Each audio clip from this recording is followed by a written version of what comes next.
Welcome to the 2009 Fusion Podcast, presented to you by the Oregon Ministry Network. Fusion, a conference for next-generation ministry leaders, took place November 12th through 14th at the Kaiser Renaissance Inn and Conference Center. The following workshop, entitled Faith at Home, was led by Shane Hensley.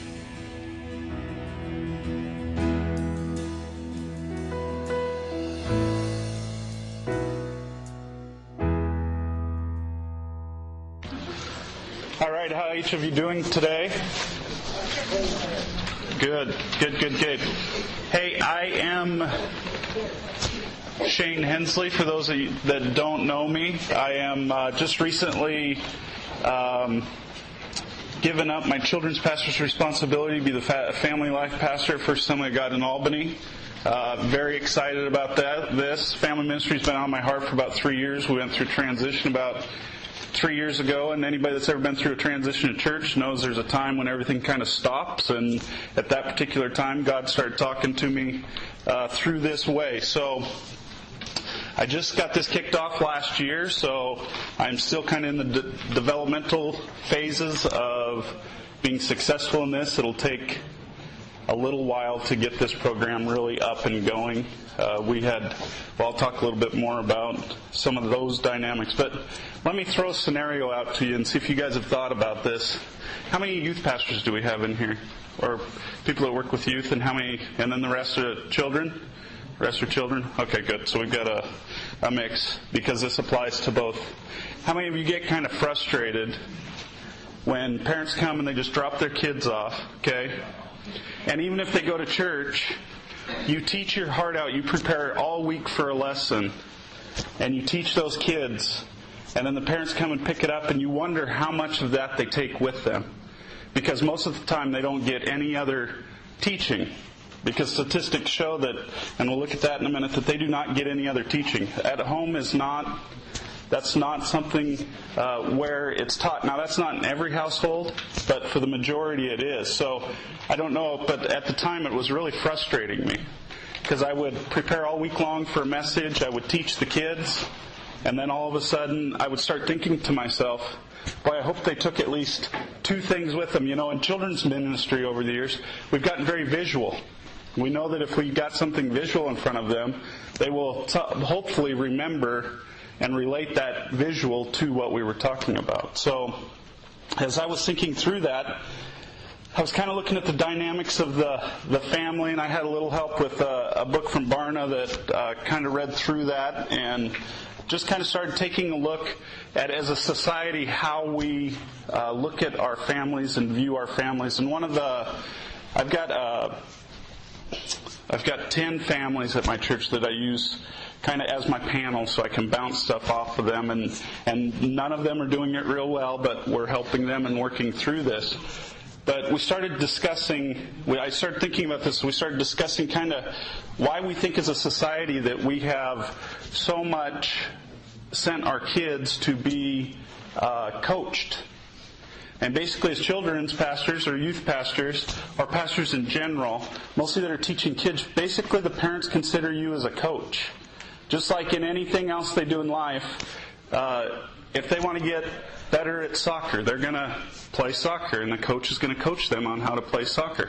Parents' minds work that way. They work that, you know what, if I want my kids to be successful at something, I'm going to hire a coach. I got these 10 couples together and talked to them about 3 months ago, and I threw this question out at them. Now I've got to say that I'm guilty to one side or the other on this question, too, more so than I thought I was when I started looking at it. But I asked them, I said, is it more important to you in life that your kids are successful or that your kids are godly?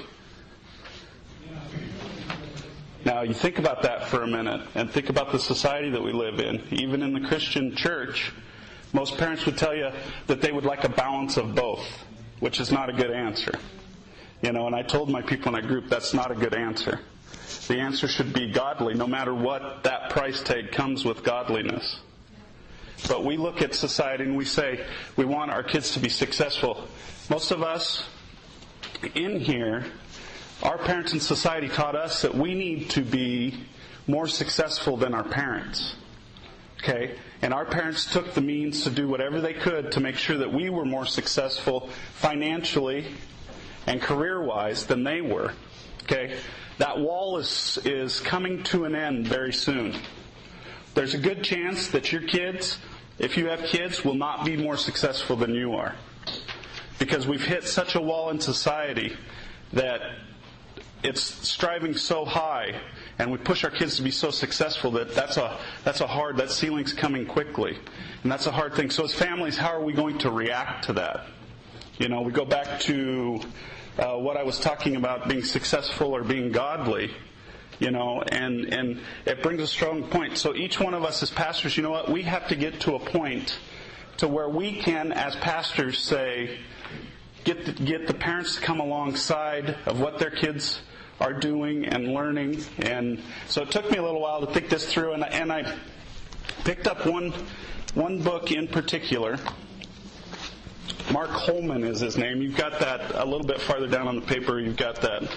This is called Take It Home. And we're going to talk about this program, and we actually use this program at our church. I modified it a little bit, but this runs from birth all the way up through 12th grade.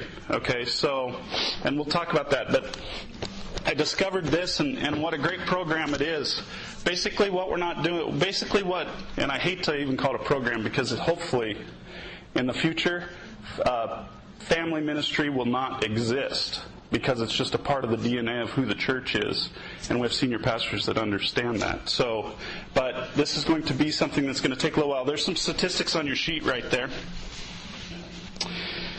Barna Group did a study, and this is what came up. Mom and dad are the greatest influence of faith development in their kids. Okay? Pastors were number 5 on the list. Okay?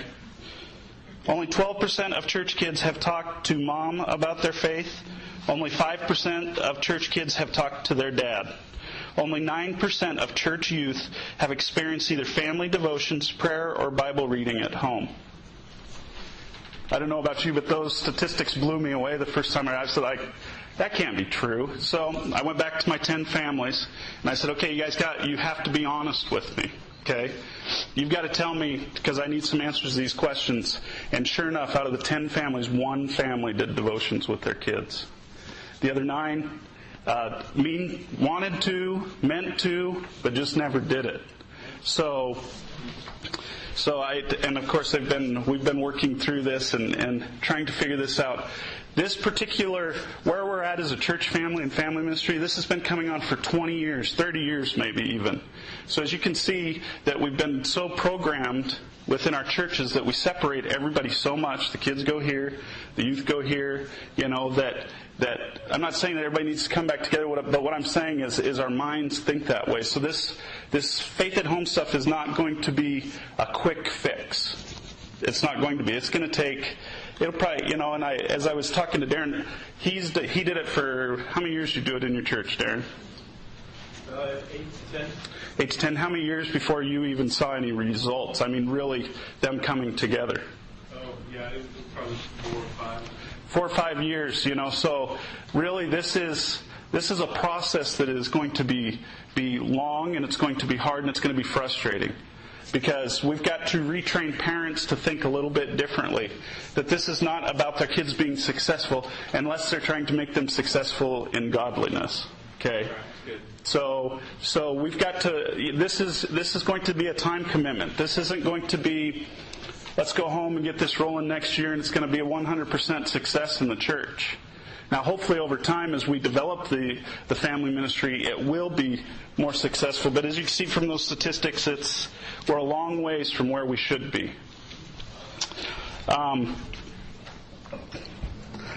There is really some misconceived notions about what family ministry is. Me and Darren were laughing yesterday.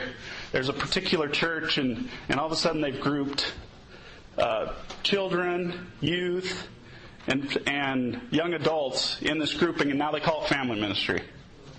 Because that's a fad that's out there right now, is that, let's group those together and call it family ministry. If there's no substance that goes along with that, then all it is a name. Okay? So there's a few things just that in family events. Just to do events It's a part of doing family ministry, but if a church is just doing events, then they're not doing the full spectrum. The new thing with most of our kids' church curriculum that I've seen is they've developed devotional pages to send home with your parents. How many guys do that? How many send those devotion pages home? How do you guys know how that's working? You know? It's a great idea that we send those home, but to be quite honest with you, if parents don't know how to do those devotions with their kids, and we can't assume that they do, because chances are your parents never did devotion with their parents. So it's a great thought, and in the program as a whole, it's very useful. But if they don't know how to do it, then it's not really makes us feel good because we think, oh, we're giving the parents a tool. But I'll bet you less than 10% of them even look at that, or it even gets to mom and dad.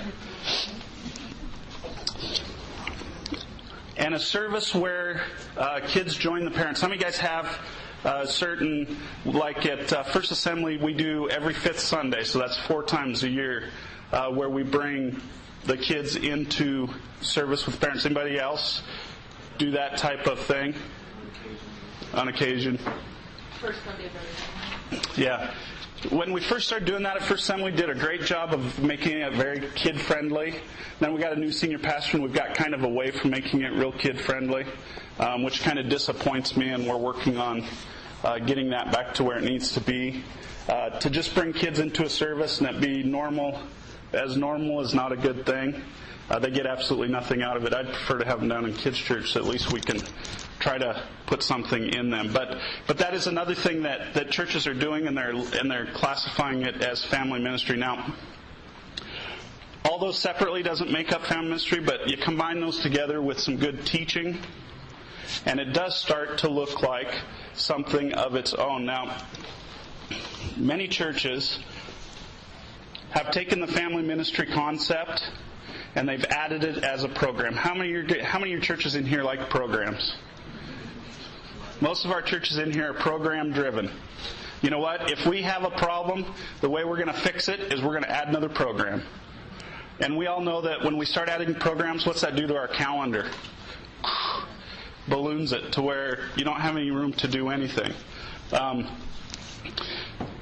What we need to try to do, and I know that we're not dealing where each of us can just go back and do that. We are dealing with most likely a senior pastor that we have to approach and we have to talk to, and something that he or she would have to buy into this whole concept. But it needs to be more than a program. It actually needs to be interweaved into the church DNA. And that's when I said earlier, I said eventually, if you're family ministry, you hope that as it becomes a part of the DNA of your church, that basically it works you out of a job. Because if you have generations coming up that already know how to do that, then you no longer need that. You know, and obviously we will never probably see that in our lifetime, but you know what, our kids and our kids' kids hopefully see that progress, that, you know what, this is what the church is all about. You know, this is what parents are all about, teaching their kids all these biblical truths. As I read through this book, there was 5 different things that they really talked about. The first one was long-term commitment. We already talked about that a little bit. We hit on that. You know what, we need to make sure that we are prepared for the long haul. Now, even if you're not planning on staying at your church for the long haul, what you need to do is you need to set it up so that this survives the long haul no matter who is there. First, you know, and as you set that up, I identified 91 young couples in our church that their kids come regularly. And I think the first year, we started this off last year, I think we had 39 of the 91 come to these classes. So not quite 50%, but I thought I'd get better than that. Of course, when you go into anything new and it's a great idea, you think you're going to get better than that. But that was pretty good. So I know that, and these parents talk to me all the time, I know that this commitment level from them is there. you'd be fooling yourself to think that parents don't want this, because every parent wants, mostly if you've grown up in a Christian home, every parent wants their kid to be spiritually strong, and you know what, they even want to lead them, they just don't know how. So the number one thing in the long-term commitment is training. We've got to make sure that we give them the appropriate training in this long-term commitment.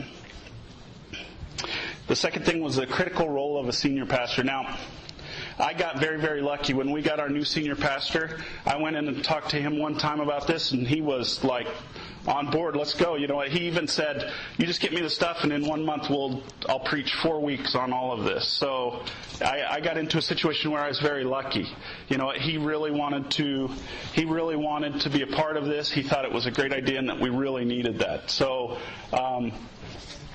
can you do this without a senior pastor? Yes. But what's going to happen is it will become a program, something that's just added on. So you can be successful in this by doing it that way, but I would definitely sit down and just look at the whole picture with your senior pastor and try to see if he would be interested in talking to you about this and maybe adding this as part.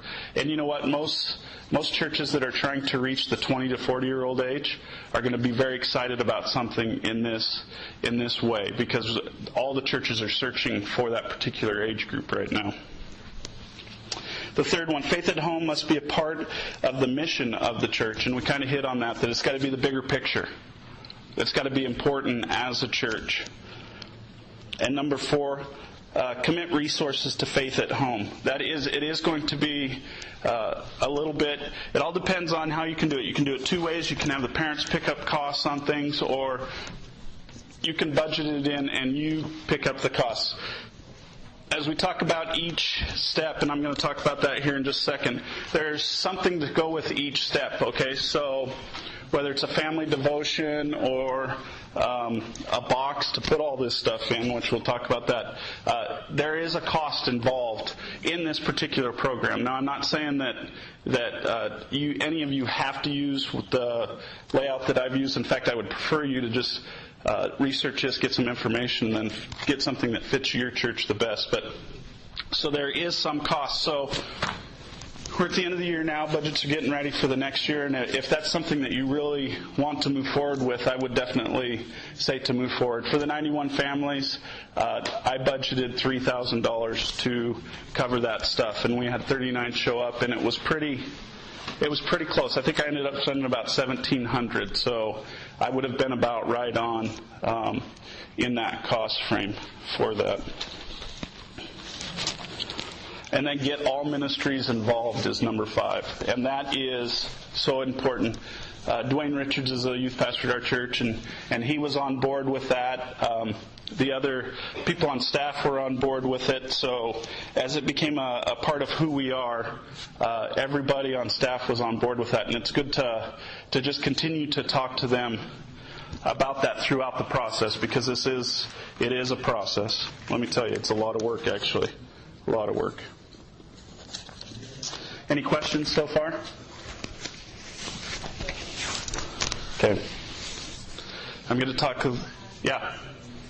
Did you have to convince your pastor, or was there resistance, or how did that? Actually, he was very, very good. When we started looking at our demographics in our church, we're missing the 20 to 40-year-olds.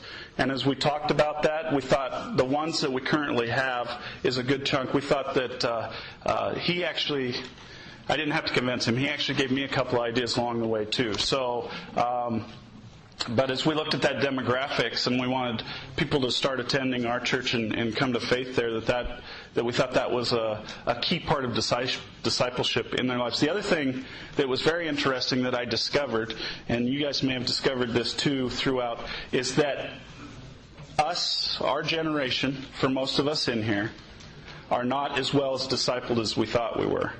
Okay? So when I started first doing this, I kind of came up against a wall that the parents didn't know much more than their kids knew, or going down that road. So this is going to be a learning experience for both the parents and the kids. Okay, so that made me take 2 steps back and say, okay, what can we do with the parents in this also? So the 20 to 40-year-olds need good discipleship. So as I became Family Life Pastor, part of that portfolio that I took on is home groups. So I'm hoping that I can use some of the Faith at Home stuff and discipleship through our home groups to help the parents get to that level. Any other questions? So this book that you are using in a curriculum, or is it a curriculum, or is it just a book or a system, or what? It is a system. It is a system, and we'll go through that system here of exactly what those pieces are. Did everybody get one of these? These are this is our label. We have a graphic designer that designed this for me. Okay, this is a sticky. So I actually didn't just hand these out to the parents. Everybody in the church got one of these, and we're instructed to either put it on the front window of their house or on the back of their car. Okay, so this is a good conversation tool. That's basically why I did it. So somebody will ask you what that is, because we know in the church world these days that word of mouth and the people is the best tool to get out what you're trying to teach. So that is just, there's no patent on that or anything like that. So if any of you would like to use that as you go forward, I would love to send you that file. So, and I'll let you know what my email address is, and you can get in contact with me. So we basically, I'm going to skip down here to the bottom first. So a few things that we did to prepare ourselves before we started this program were we started talking about it to the people. We started talking to the congregation about how important it was, and then Pastor Dave preached 3 weeks and I preached, or did we go 2 and 2? I can't remember. Kind of half and half, so that my face was very familiar in this area, and his face was very familiar in this area. And in this Take It Home, they actually have a 4-week layout of the sermons and what you want to deal with in each one, and then you just take that stuff and work it to what best fits you. So, and they're really good. I used both of mine out of there.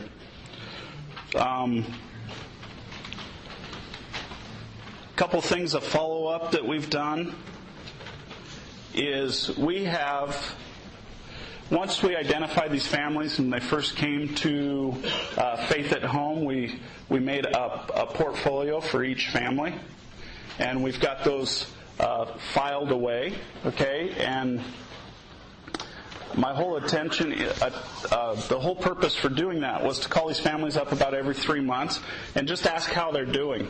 Not pressure, and I told them in the class, this is not pressure, because I understand to get something new and to start doing something different is a routine. You got to do it over and over and over until you finally get used to doing it. I didn't do super well last year on calling them back. I think we went through it 1 time. I prefer to do it 3 times. And then in our church, we set up 6 couples that are mature couples. Their kids are gone out of the house that actually did very, very well with their kids. Sometimes that's hard to identify, but if you start asking around, other people in the church can usually point you in the right direction of those empty nesters that did a good job with their kids. And I've got those people set up so that if we do have a family that's struggling, this couple will come alongside them every couple weeks and just give them a call and ask how they're doing, and even come into their house and help them with some of the stuff that they're dealing with. Now, obviously, my door is always open, but as we know, a lot of times our people in our congregations won't come speak to us. They'll talk to somebody else. So this is a good tool for doing that and getting that hooked up, getting them hooked up with somebody that'll help them be successful. And then home groups was the last point of that, and how we haven't started that yet, but I'm very, very excited.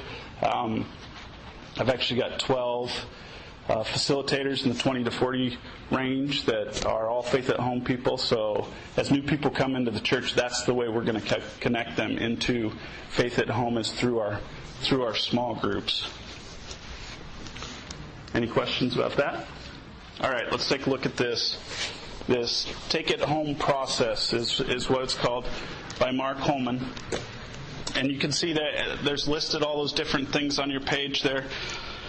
Basically, how this is set up and how we set this up in our church is, how many of you guys know that it's very hard to get parents to commit to week after week stuff? very hard. Okay? So what we did and what he instructs is these are one-time classes for each age group. Okay, so it gives you all the different things. It gives you a layout of how to do the event. They call them events. Okay, and they're a 1-week thing. We actually last year did it because we run 2 services. We did it during the first service. It seemed to work well. But I'm going to change that up. I'm going to do it on a Wednesday night now this next time around because I want to make sure that everybody has the opportunity to come. But each year, as your child gets older, you move on to a different type of thing. So the first thing, of course, is a baby dedication. In our church, we ask the parents to come to a class before we dedicate their babies, even before this, but this just tied into that. And at that time, we dedicate the babies, and we normally will do that on our 5th Sunday when all the families are in the congregation. Everybody's together. And then, I haven't done this yet, but they instruct to make kind of a little hope chest for each child that's dedicated, for each baby. And then we as a church give that to them. I've got a gentleman that's working on those for me, so our next round of baby dedications, we will have that. So find that handyman in your church that is good with wood, and give him that project of making those. And it's in the book there on exactly what the dimensions are on that. But so basically what we're doing is we are creating, at the young age, we're going to give the baby this box, and every year as this particular child goes through this Faith at Home stuff, we're going to put something new in that box every year. We're going to put a different tool that we've given the parents to use over that year. And by the time he's graduated from high school, that child's going to have this box. And you know what? He could take that box with him to do repeat the same cycle over with his kids. Okay? So basically what we're doing is we're building legacy through this box. And if parents follow this, and once they get in the routine of doing the different stuff, then we are going to hopefully, so if you look at that, that's 13 years down the road. If from infant to 12th grade, hopefully we're going to give them the tools that they need. And it's going to do 2 things. First of all, we all love the statistics in the Assemblies of God or across the nation of how many our youth are leaving church after 12th grade. It's not a good statistic, okay? So, and we've all tried to do many different things, but really the reality of changing that statistic is through family ministry. Because the parents are the number 1 influence on the children's lives. Okay? We're number 5. I know that makes us feel really good because we're actually the one that teaches them, but we're the number 5th influence on that list. Okay? So, the second thing for 2-year-olds is family blessings. So you talk about how you bless your child, how you pray over your child. It's actually very good, very touching. I won't read the story because it always brings a tear to my eye. The third one for 3-year-olds is family devotions. Now, I went out and he gave a couple of suggestions in the book, and I didn't really care for either one of his. I found this particular book. It's by Ruth Graham. I tried to find something because what I did the first year is I allowed the older parents, or the parents with older kids, to come back and take any of the classes they wanted to. Okay, they were set for a specific age, but obviously we had parents with kids that were 4th and 5th graders, but I wanted them to have the opportunity to come back and take the classes for the younger. So I picked a devotional that would be good across the board for little kids as well as older kids. Older kids, you may have to prod them a little bit more to get a little bit deeper with that, but it was a great tool. I've got 4 kids ranging from 10 to 16, so they are my guinea pigs. So at home and tested it all with them, and this was a great book. This is called Step Into the Bible, 100 Bible Stories for Family Devotions by Ruth Graham. And you guys are more than welcome to come up and take a look at this stuff when we're done here. For 4-year-olds, we talked about our church and what the church is and what it means. That was a fun class. I actually have another couple that helps me teach these, and they actually took the parents and the kids around the church. That's one thing that I forgot to tell you, that the kids come to these classes with their parents. So it isn't just for the parents. Because you know what? A lot of times, kids listen better than parents do. So they will hear something that you're teaching them, and then they'll say, Mom, why aren't we doing this? Pastor Shane said we should be doing this. So bring them in and have them be a part of that. The 5-year-olds was the family prayer, just showing them, teaching them how to pray. I very much touched on trying to get the parents to help the kids in their relationship with God, because as even Garland was talking about last night, we don't want to just put rules and regulations out with our kids. If we do that, we fail. We want to ask them, how is your relationship with Christ? Now, a 5-year-old may not be able to answer that, but we've got to teach them that there's difference in prayer. There's talking to God and there's praying, okay? So, and they need to know those differences. So I very much stressed that in that class, that, man, if we could get the kids truly knowing what a relationship with Christ is at 5 or 6 years old, oh my goodness, we've won the battle. Because they get that. They get that it's not about rules and regulations, but it's about this connection between us and Him. First graders get to do a family service project. So 5-year-old and kindergarten are together there. I didn't put that in there, but since some of are in different areas. Family service project for first graders. They've got some great ideas on there of what parents can do with their kids. We had a couple of projects around the church that needed to be done, so we threw those out to parents and had really good turnout.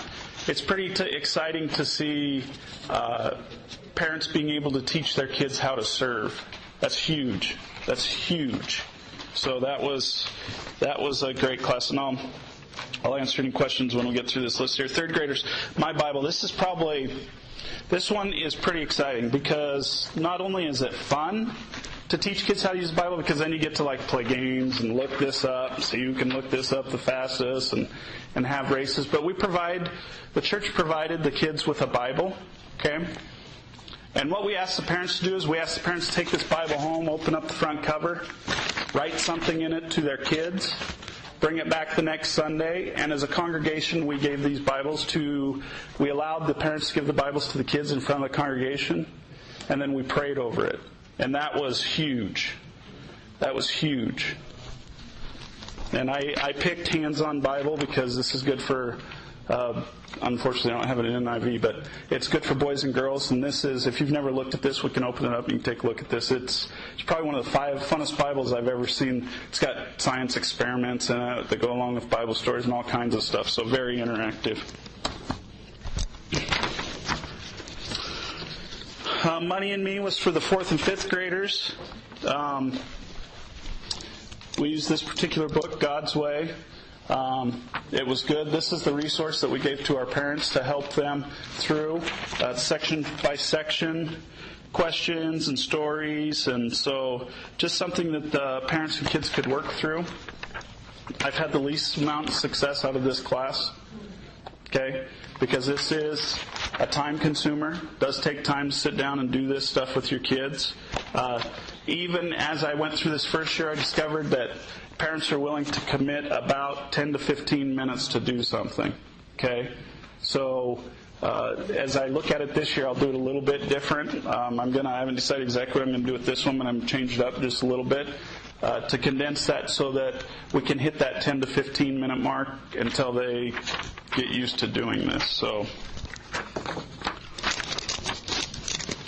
and then we went into the middle school and the high school stuff, computer boundaries, faith mentoring, talking about dating, kissing, sex and stuff, and looking into the future. So those were all part of, I didn't actually teach any of those, Pastor Dwayne taught those, so, but that is part of the middle school and the high school program that goes along with this.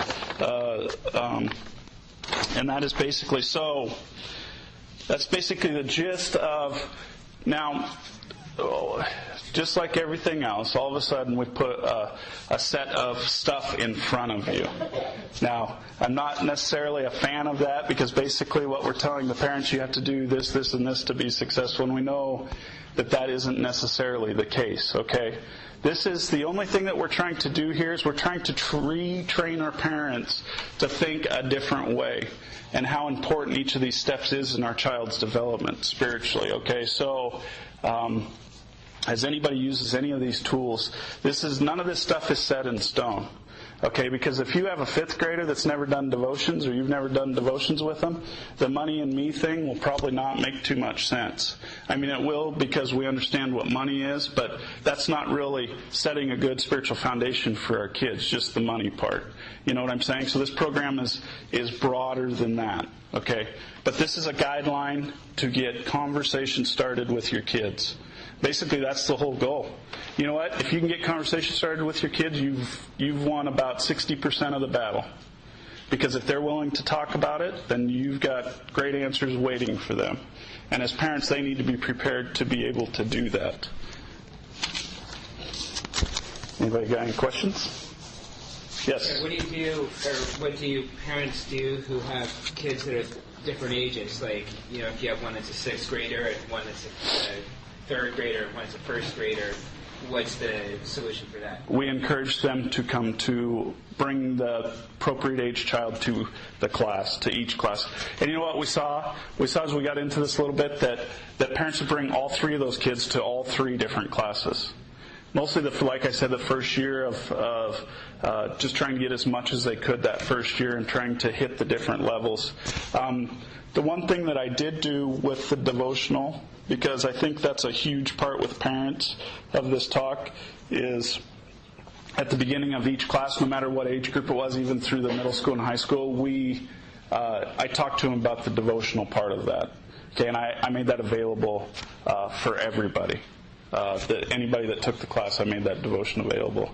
Just so, because I think that's a huge part of it. So, and this year I'm going to do something a little bit different, and even talking about different pieces through each thing. One thing that I found from Focus on the Family, and we've moved away from that devotion book in our family, and we've moved to this mealtime moments. This is like the coolest thing ever.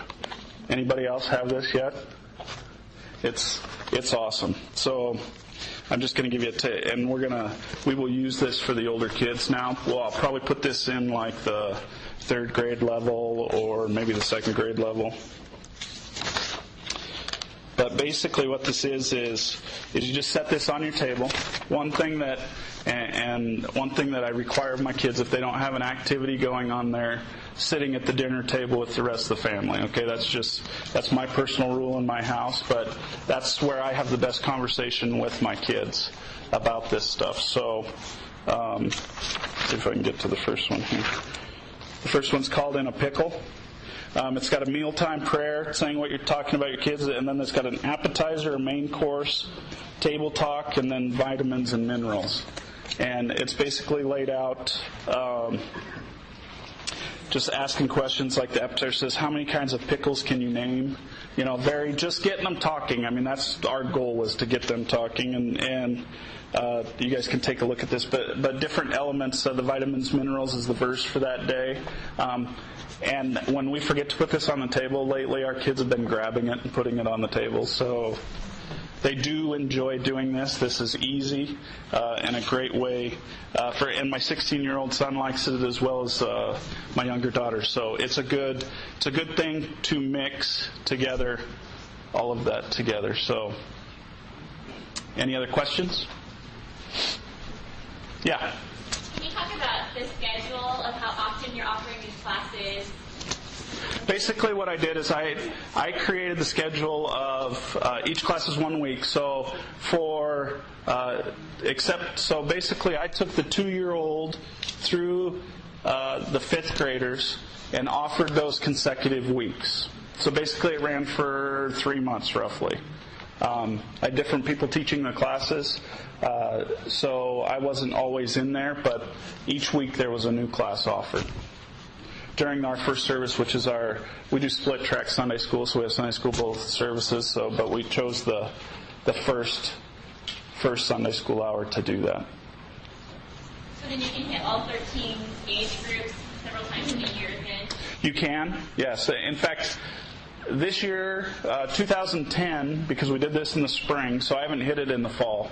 The one good thing about making a label for this particular venue, the Faith at Home thing over the church. Like in the falls, we put Sunday school classes together. We were able to use this label on Sunday school classes that we thought we could approve and say, yep, that's good for parenting. Like we had a parenting class which had this label.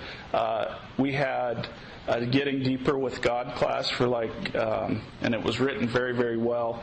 We marked that for our young parents that maybe have never looked at discipleship that way. And then we're Parenting Your Teens class. So when our list of Sunday school classes came out, our label was next to the ones that we said, yes, this is involved in Faith at Home in our family ministry. So, but yes, you could really, logistically, as you get new people, if you're growing in a church, you would want to do it 2 times a year, just so that you continually filter people through it.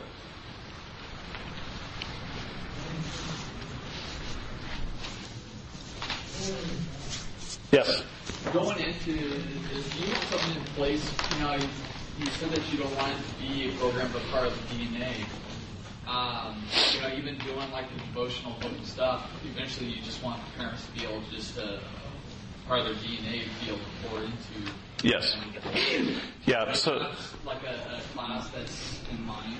I don't. I'm actually, for that particularly, I'm actually going to use home groups to facilitate that. I'm going to ask our facilitators of home groups that have, we're pretty age demographic as far as our home groups are going to be. So we are going to ask our facilitators to take 15 minutes at the beginning of their study to talk about something in particular that I will give them that's on that list, just to continue to put it into their minds that we need to continue to be doing that. Because, like I said, eventually we're hoping that is just a common practice. I was listening to a missionary, and he was over in, this is a few years back, I can't remember if he was in Germany, somewhere in Europe, and he walked into this church, and all of the parents were sitting down on the main floor, and all the kids were up in the balcony area.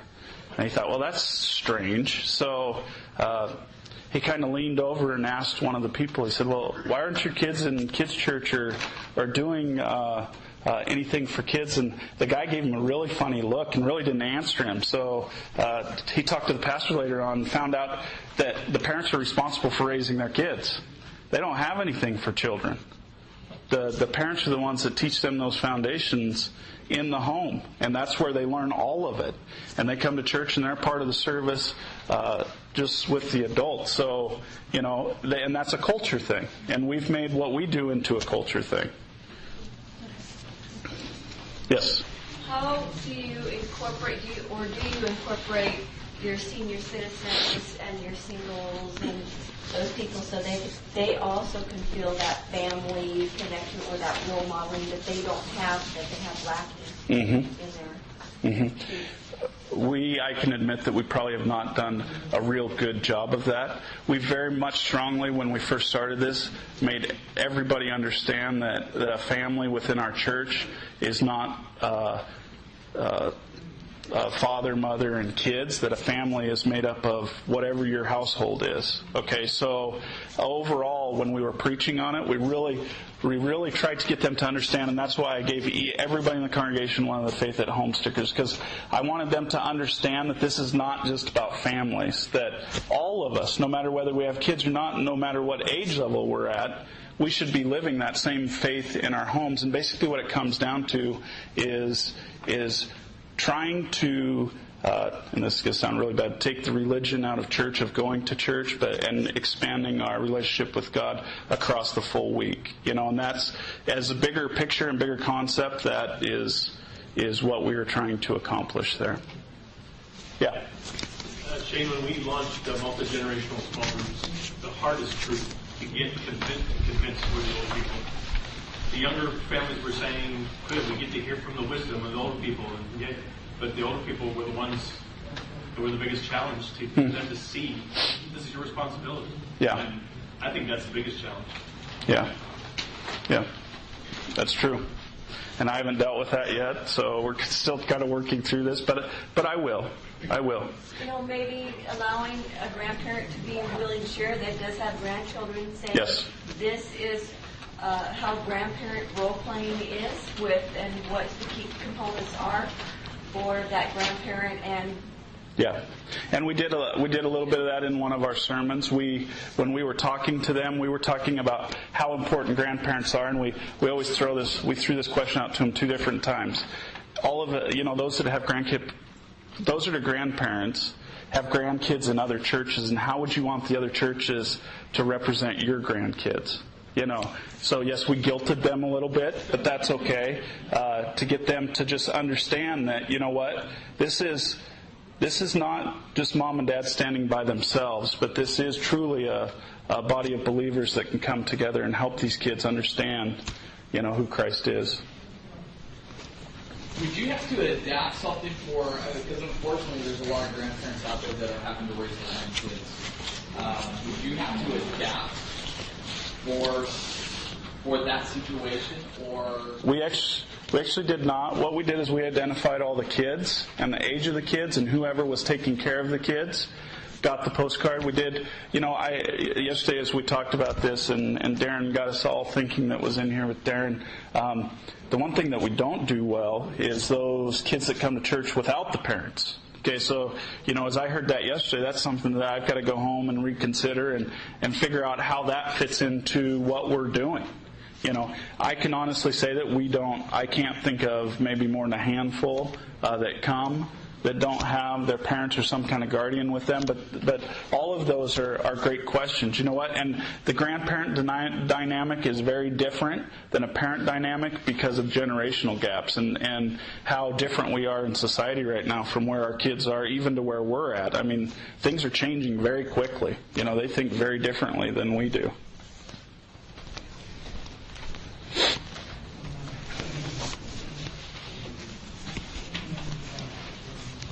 One other resource that I've just come across recently, and I'm not all the way through it yet, is Think Orange, and it's by Reggie Joyner. He was with Andy Stanley. Okay, so he was actually the youth pastor. Isn't that right? Wasn't he the youth pastor? I believe so, with Andy Stanley, and became the family minister there. Okay. This is a very good book. He gets the orange from the church being the red part and the parents being the yellow part and blending those two together. Some of the good information that I've taken from this book is he really stresses in this book the quality time with your kids. And I'm actually going to add something a little bit different in my program that talks this year about adding that time in with your kids. Because like I said, we could do all this stuff and we could do it for 10 or 15 minutes, but if it's not genuine, the kids aren't going to learn anything from us, okay? So, as parents. So we need to make sure that the quality time's there as well with the training. The other thing that I've really seen lately is family ministries is becoming a fad in a hurry. And so we're having all kinds of different things across the country pop up, okay? Anybody hear the D6 conference? Was that in Dallas? I think it was in Texas somewhere. But that was made up of all the top named family pastors from across the nation. So this movement is starting. It's very slow in our denomination right now. The Methodists are like on it. I mean, it seems like every church that they have has a family minister in it, whether they're doing a good job at it or not, but it is slowly starting to catch on. I'm hoping within our denomination that it really starts catching on, because we do have an opportunity to change the lives of our families and their kids. So, any other questions? How much time do I have left? Shane, I got a question. I don't know if you can say, because I had to step up for a minute. But obviously your ministry for the family goes all the way from elementary to youth ages. Do you address how you and if you are, or what your intent would be with working with Dwayne, the youth pastor, and Carolyn, the children's pastor, how they come together? Nope, I haven't. And that's good. And basically, my role as a family pastor in that is not to be above those two departments, but come alongside those two departments, and the three of us to start really planning. I don't know, some of you that have been around a long time know Carolyn Burwell, and she is the one that took over the children's ministry at First Assembly again.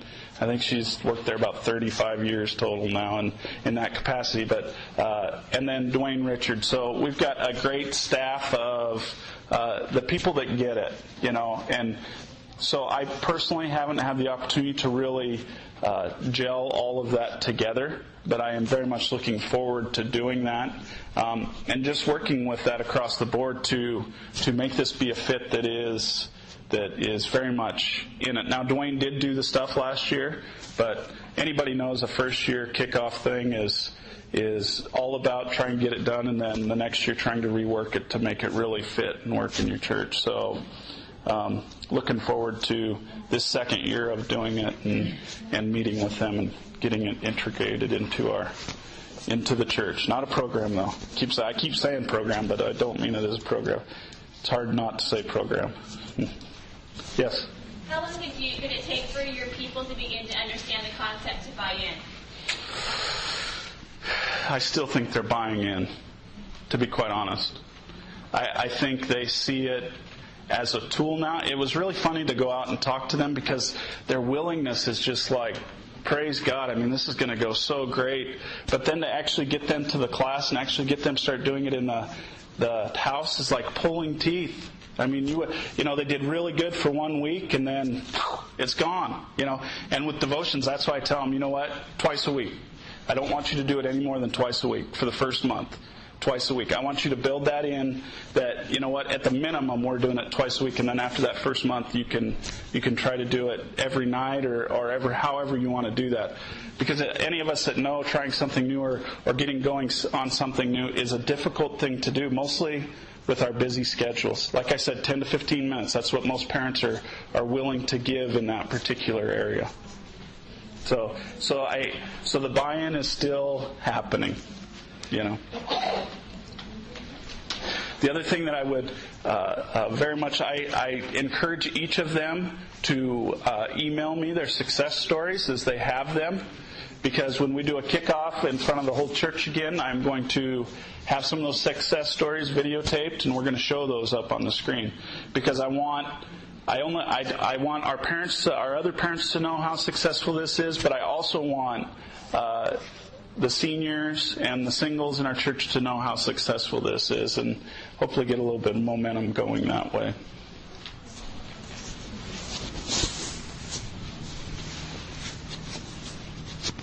Any other questions? All right. Well, that's what I have for you today. I would love to answer any questions that you may have, and I look forward to talking to you. You guys can come up and look at any of these. We can open up that Bible or whatever you bet. Any of you that are looking at getting this going in your church, and once you talk to your senior pastor, then they're on board with you, I'd love to come alongside you and help you through this process. So you can just, if you go onto the Assemblies of God or the First Assembly of God in Albany website, I'm on there, and you can look me up, and I would love to partner with you and walk through that and help you through this, because as you can see, didn't really need even too many notes to talk about this. It's just something that comes very natural because I'm very excited about it. So thank you for listening today, and I hope this, if you're not starting, I hope that this just gets you thinking, because it is going to change eventually. All those children's pastors out there, your role will change eventually, because society's pushing us to doing that. As we get to that ceiling, our kids will not be more successful than us, most likely. So we're going to hit that ceiling. So thank you. Thank you for listening to the 2009 Fusion Podcast. For more information on the Oregon Ministry Network and our events, please visit our website at oregonag.org.